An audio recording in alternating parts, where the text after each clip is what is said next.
চট্টগ্রামে কর্ণফুলী টানেল এখন অপ্রয়োজনীয়তা বিতর্কের কেন্দ্রে। এর প্রভাব কি হবে?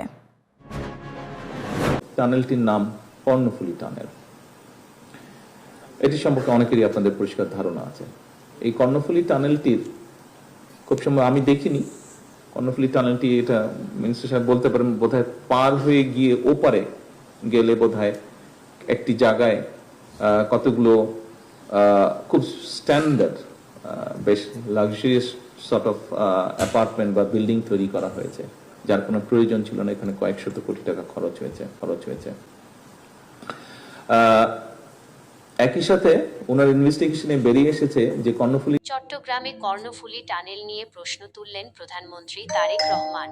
প্রধানমন্ত্রী তারেক রহমান বলেছেন, চট্টগ্রামের কর্ণফুলী টানেল প্রকল্পে অপ্রয়োজনীয় ব্যয় ও ব্যাপক অনিয়ম হয়েছে।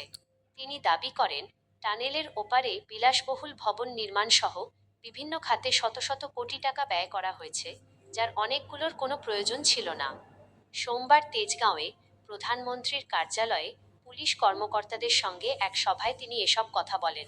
এ সময় তিনি রূপপুর পারমাণবিক বিদ্যুৎ প্রকল্প, পদ্মা সেতু ও কর্ণফুলী টানেল সহ বিভিন্ন মেগা প্রকল্পে ব্যাপক দুর্নীতি ও অস্বাভাবিক ব্যয়ের অভিযোগ তুলে ধরেন।